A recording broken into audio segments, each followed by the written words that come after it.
اوكي، أعوذ بالله من الشيطان الرجيم. بسم الله الرحمن الرحيم. الحمد لله رب العالمين، والصلاة والسلام على رسوله الكريم وعلى آله وأصحابه أجمعين. رب اشرح لي صدري ويسر لي أمري واحلل عقدة من لساني يفقهوا قولي. اللهم أخرجنا من ظلمات الوهم وأكرمنا بنور الفهم، وافتح علينا بمعرفة العلم وسهل أخلاقنا بالحلم، واجعلنا ممن يستمعون القول فيتبعون أحسنه. اللهم اجعل أعمالنا خالصة لوجهك ولا تجعل فيها حظا لغيرك. وصل اللهم على سيدنا ونبينا ومولانا محمد وعلى آله وأصحابه أجمعين، والحمد لله رب العالمين. السلام عليكم ورحمة الله وبركاته. Walaikum salam wa rahmatullahi wa barakatuh. How's everyone today? Alhamdulillah. Alhamdulillah. Good, good. Alhamdulillah. This Apple is just throwing me off and I don't have to open tabs on there.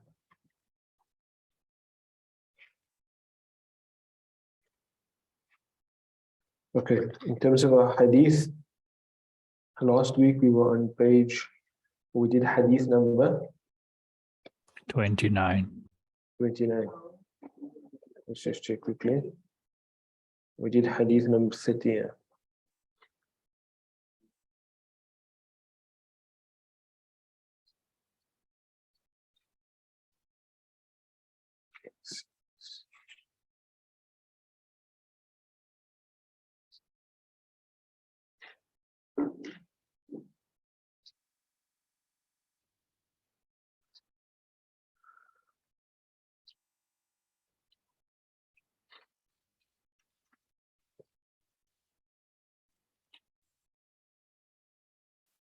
So today we do hadith number 31 بإذن الله تعالى.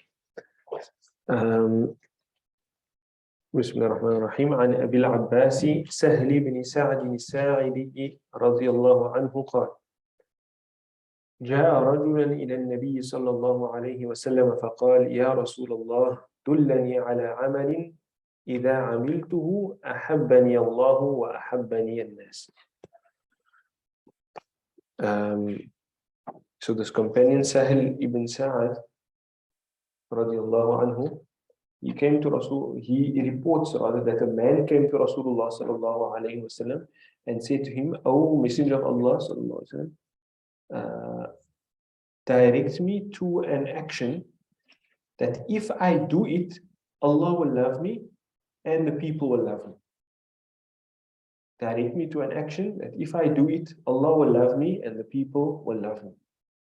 فقال Rasulullah sallallahu alayhi wasallam responded to him saying, ازهد في الدنيا يحبك الله وازهد فيما عند الناس يحبك الناس. Be abstinent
Assalamu alaikum, Delhi. I think Maulana's battery is finished.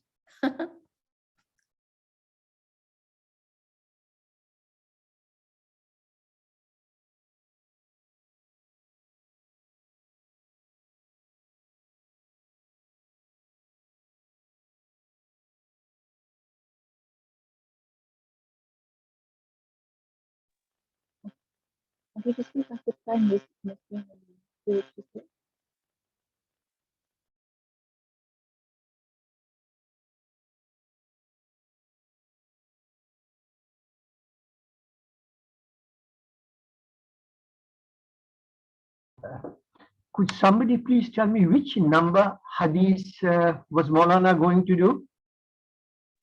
31. Jazakallah.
Bismillah. Those online, just please indicate if you can hear me.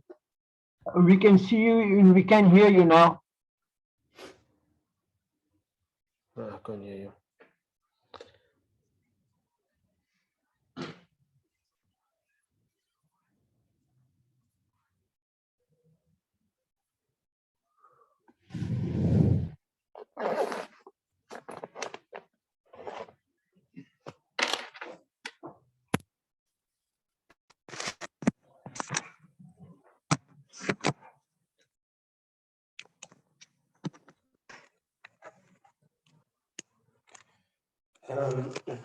Somebody online, please just say something again. Hello, we can hear you and we can see you. Okay, Alhamdulillah, that's good. We couldn't hear you now, but now we can. Just gonna make this thing a co-host. Now, let's put this somewhere.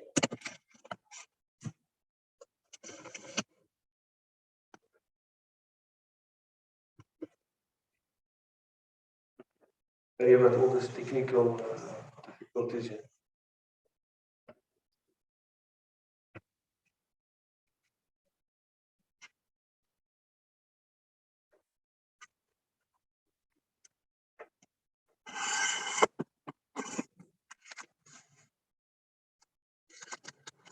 Okay. So, Sahil ibn Sa'ad radiallahu anhu, he said that the person came to Rasulullah sallallahu alaihi wasallam, asked him, tell me about something that if I do it, Allah will love me and the people will love me. Rasulullah sallallahu alaihi wasallam told him, izhad fi dunya yuhibbuka Allah, wazhad fi ma inda nas yuhibbuka an-nas. Be abstinent be abstinent in the dunya or regarding the dunya, then Allah will love you, and be abstinent regarding what people have, then people will love you. The simple advice. The advice is zuhud. Zuhud. And zuhud means to be abstinent from something, to be unattached from something.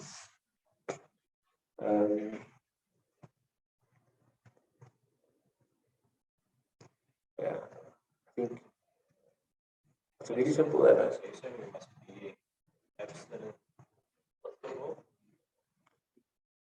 You must be abstinent regarding what it means to have zuhud.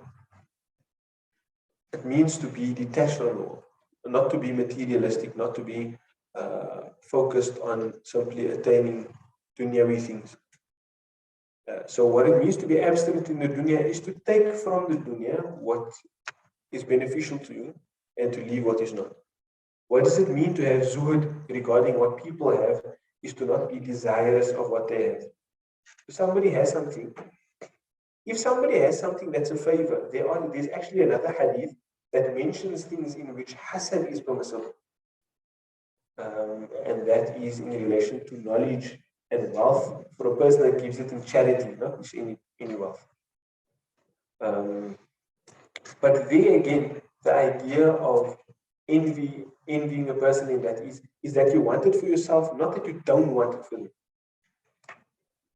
You want it for yourself, not that you don't want it for them. Yes. So what it means to be abstinent from what people have is to not be desirous of what they have and not constantly seek to acquire what other people have. Not to try and get it from them all the time. So the idea here is that Rasulullah, it's easy to understand in relation to people. If people feel, because everybody has a nafs, and everybody's nafs has the same inclinations in various proportions and different levels of intensity, but have the same basic desires. So people love to own things, people love to possess things, people love authority, people love status, people love pleasures of the stomach, pleasures of the private parts. All of those things are common between people. Certain people, they have them in different proportions. So somebody will be, his desire for physical pleasures may be little in relation to his desire for power. But the basic components of human desire remains the same. So when people have things, it's a general desire of theirs that they do not want people to take it away from them. They like to have possessions and they like to know that they are secure in their position of those things. Just imagine you're basically eating something nice and then you see somebody, looking at your thing very desiriously, it makes you uncomfortable. Even if you maybe think to yourself you can share, or whatever the case may be, it's a basic human trait. So Rasulullah is telling us, if you want people to love you, and here Rasulullah is not saying that it's a bad thing to do an action to cause people to love you. Sometimes we have the wrong notion in our minds that I must act and I mustn't care what people think. Yes, you mustn't care what people think when that consideration comes into you ignoring the law of Allah. But over and above that, you must be considerate of other people. You must want to foster good relationships with other people. You mustn't do things that will unnecessarily distance yourself from people. So the idea that you must just be yourself at the expense of what that may do to other people is not a correct Islamic notion. I'm trying to think of a wording people may make it. If you have to change for anybody, then it's like as if that's an expendable, negative, toxic relationship. Not necessarily. If the flow is with yourself to start with. So Rasulullah is telling us that if you want people to love you, and it's not a bad thing to want people to love you. In fact, this is one of the signs of the awliya that, as Allah subhanahu wa ta'ala mentions it in other narrations, that when Allah subhanahu wa ta'ala loves somebody, then He tells to Jibreel to announce to the people of the heavens that I love so and so, so the people of the heavens must love him.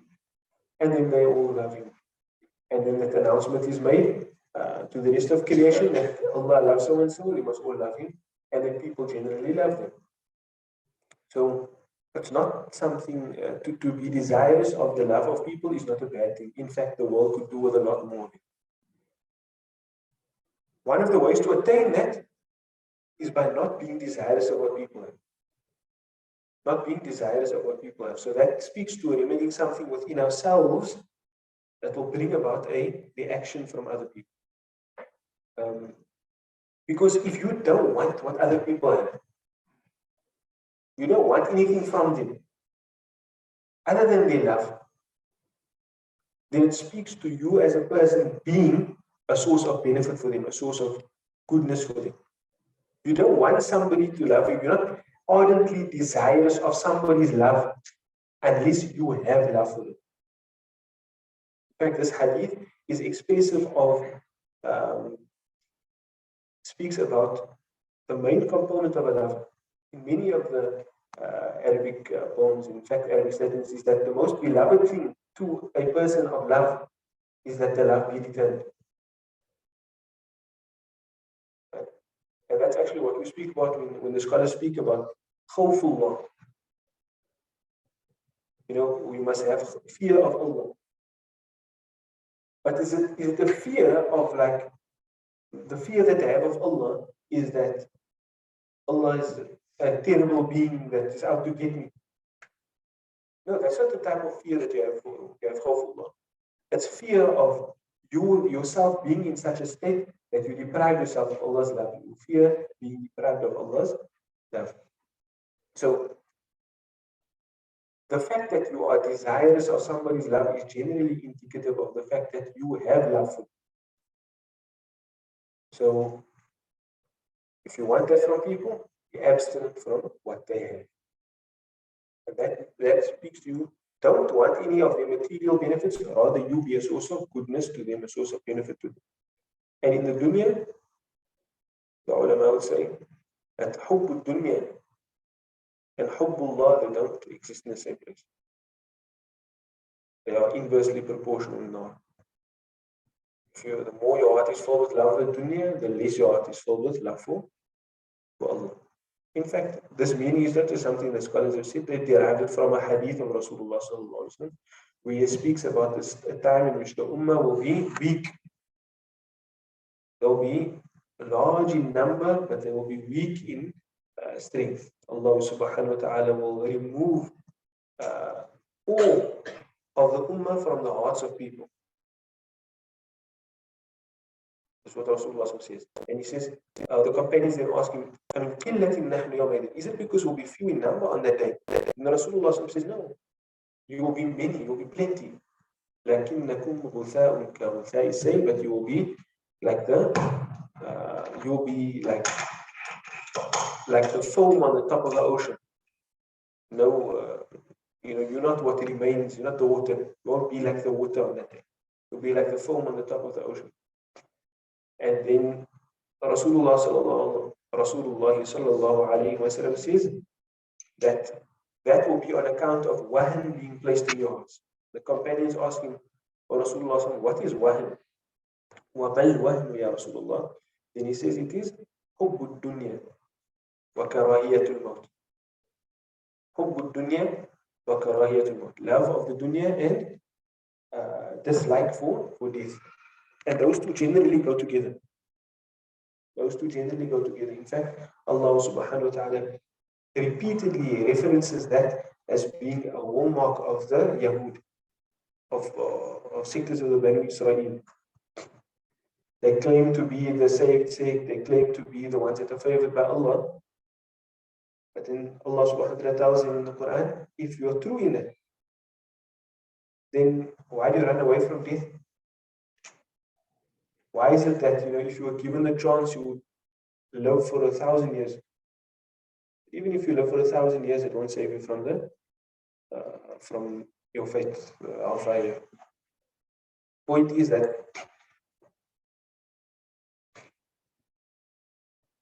love for the dunya and love for Allah, they don't exist in the same locus. They're inversely proportional now. So what is our understanding of the dunya? You don't not have the dunya in your hand. It's not about, Islam does not require you to hate the dunya to the extent that you don't have in your hand. But it must not be housed in your heart. You mustn't be attached to it. Have the dunya by all means. Do actions that attain dunya for you. But your state of iman, the state of your relationship with Allah subhanahu wa ta'ala should not be dependent on it. If you have, you have. If you don't have, you don't have. Alhamdulillah. As long as everything is right with Allah. As the poet says, ليتك تحلو والحياة مريرة think it's attributed to Imam Shafi'i, rahimahullah. ليتك تحلو والحياة مليئة. Oh Allah, how I wish you are sweet, and even if life is better. وَلَيْتَكَ تَرْضَى وَالْأَنَامُ عِظَامٌ. How I hope, oh Allah, how I wish that you are pleased, even if everybody else is angry. وَلَيْتَ الَّذِي بَيْنِي وَبَيْنَكَ عَامِرٌ. And how I wish that what is between you and me is alive and kicking. وَبَيْنِي وَبَيْنَ الْعَالَمِينَ خَرَابٌ. Even if what is between me and everything else is in the room. So the idea is that the focus must always be on our relationship with Allah subhanahu wa ta'ala. What exists between ourselves and the dunya, we must have a relationship of abstinence with it. We use it in its place, but it doesn't enter our hearts. That's a zuhdu fi dunya. And if you're absent from the dunya, that brings about the love from Allah. So usually when Rasulullah speaks about love for dunya, because we're looking to have love for Allah, us loving Allah. But here Rasulullah says, if you are abstinent from the dunya, he doesn't say then you will have love for Allah. He says that Allah will love you. That Allah will love you. And the point of it is that if Allah subhanahu wa ta'ala is the one loving you, that is the pursuit of the one who loves Allah. Having Allah's love be given to you, that is the pursuit of one who loves Allah. And so it's as if for something, it's a given. If you are asking for this, you're already telling me that you want the love of Allah. Give me an action that if I do it, Allah will love me and the people will love me. So it's a given that you are desirous of Allah's love. But why would you be desirous of Allah's love? Only if you love Allah. So that's what I'm saying. That what you must have is to abstinence from the dunya. And I think, though this hadith is, it's pretty simple, straightforward. Isn't much to it. There isn't much to it in terms of wording. But in terms of meaning and effect that it will have on our lifestyles, it's major. In the sense that the entire world today, the overriding pursuit of everybody in the world is pleasure. Let's say we live in a hedonistic society. The main thinkers of Western society that almost sets the rules for the societies that we live in is the pursuit of pleasure.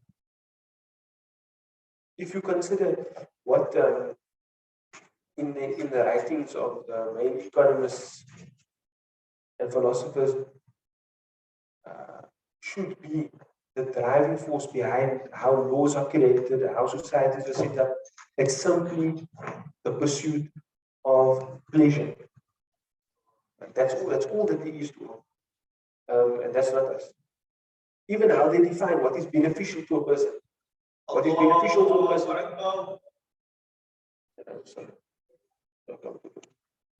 I'm just going to go to the